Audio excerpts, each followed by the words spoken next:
sa 2023 pa, nakipag-usap na ako kahit nung nakausap ko ng ating dating Pangulong Duterte, 2021, 2022, sinasabi ko na sa kanya. Sabi ko, example, Mayor Duterte, kung ako magiging Pangulo ng bansang ito, o kaya isa ako sa mga decision maker ng bansang ito, ibabalik ko ang death penalty para sa mga korap na nasa gobyerno.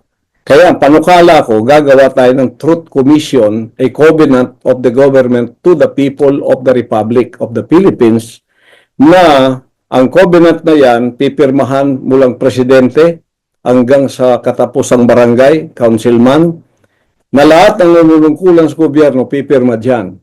I-waive nila ang kanilang right na pag nag-corrupt sila, ang Truth Commission ay gagawa ng jury para imbestigahan sila.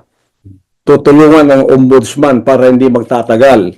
So ito'y composed ng mga tao from all sectors of society, guided by a judge na ibibigay sa Truth Commission.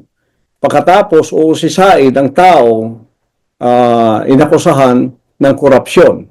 Pag napatunayang ang siya ay talagang nagnakaw, at ginawa niya yung pagnanakaw in the guise sa kanyang trabaho o kaya sa kanyang panunungkulan, ginamit niya yung katungkulan niya para magnakaw at napatunayan yan, we exhaust all the legal means.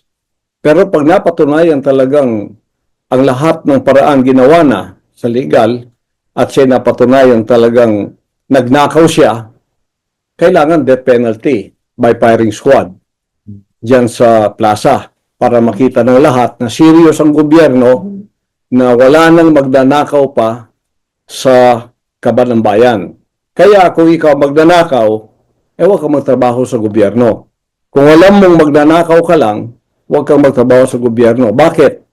Kasi pag ikaw kumakandidato, nililigawan mo ang tao sa kanyang boto. Iboto niyo ako dahil ako'y mabuting tao, dahil ako'y gagawin ko ito para sa inyo. Pero pag nasa posisyon ka na, iba na yung ginawa mo. Magnanakaw ka lang pala, yun palang layunin mo. So, niloloko mo ang taong bayan. Panloloko yun, pandarambong yun, gagamitin mo lang pala yung kumpiyansa ng tao para ikaw maluklok sa posisyon, pero ang layunin mo talaga magnakaw at magpayaman sa sarili mo.